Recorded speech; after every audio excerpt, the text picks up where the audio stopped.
So you did have a comment. I would say this was the last episode that we had, but you were talking about Lukaku being far away better than Osimhen, and JTK wanted to disagree. So he actually asked, and I'll just give you a chance to respond to it. He was like, "How now? Okay, so tell us why you think so." So this is for you, Danny. People are asking. Okay. Tell us why you think so, because Osimhen is better at headers, hold-up play, ball control, and offensive positioning. Yes, Lukaku is better at dribbling, and he's stronger. So 2 points for Lukaku. I think there were 4 main points, if you want to disagree with those, for Osimhen. But Osimhen overall is simply a better striker. So let's get a response to those points put out by JTK. Okay, so I would like to first off thank JTK for his message, and of course for disagreeing. That's the beauty of football, right? We all don't see things the same way, and when the two subjects are objectively very fantastic players in their own rights, it even makes the argument a little more difficult to make.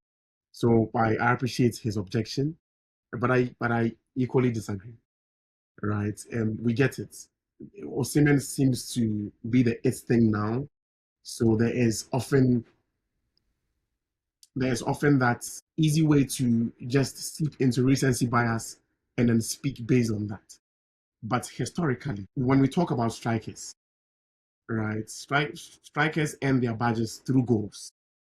Everything else that comes with them are added bonuses.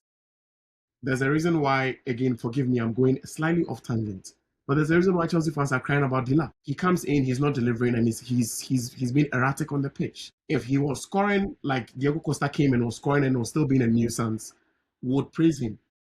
And the same is true for these two strikers I've mentioned. Thankfully, these two score goals. And I think personally, this is the most difficult department in the game. It is not easy to score goals. If you listen to footballers speak, those who eventually became defenders and midfielders and what have you, a good number of them started as strikers. But they just couldn't cut it there. And the currency of the game is goals. You can play all the defense you want to play. If they are not converting on the other end, I'm sorry. You're not winning matches. You're just not losing. Nobody will remember you, or will remember you for the wrong reasons, right? Mm-hmm. So the biggest currency of the game is putting the ball at the back of the net. And these two seem to be very good at it. But historically, one has been better at it than the other, which is Lukaku. We can look at the genealogy of Lukaku from his days at Anderlecht to being signed by Chelsea. He came as a teenage kid. At Anderlecht, he blew things off the park over there. He was scoring insane numbers.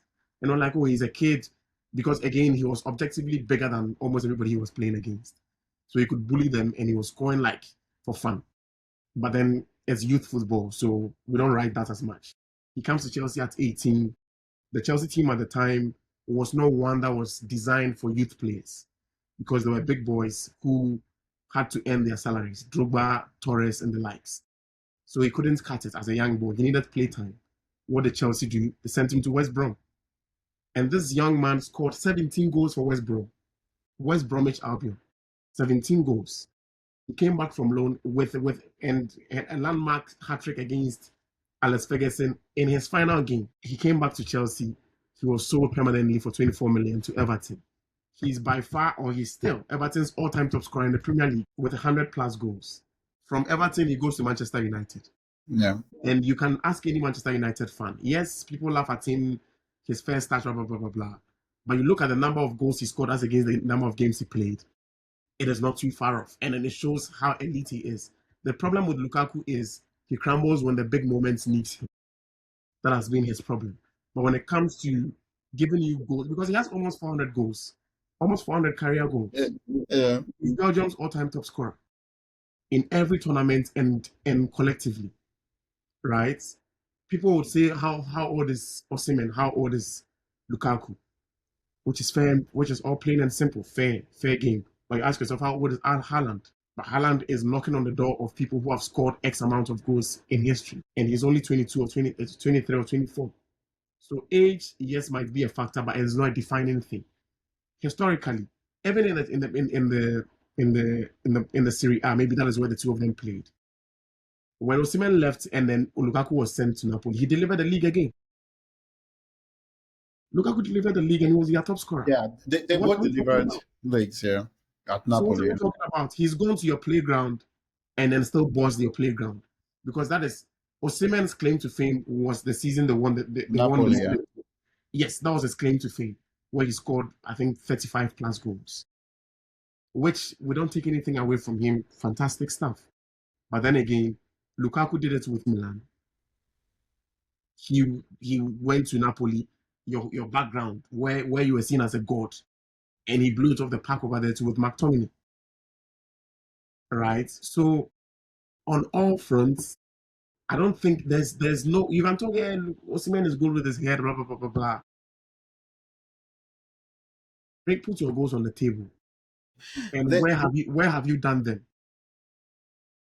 Right? Oh, every team justifiably that Lukaku has played for, even at Chelsea in his second coming, it was the senseless interview he did that made him fall out of favor with the hierarchy. He scored 15 goals. So Lukaku is a goal machine. He's a grand. He went to AS Roma. He delivered for Mourinho. So there's nowhere, there's nothing, there's no templates or there's no parameter you'd want to use that would convince me. You can't convince me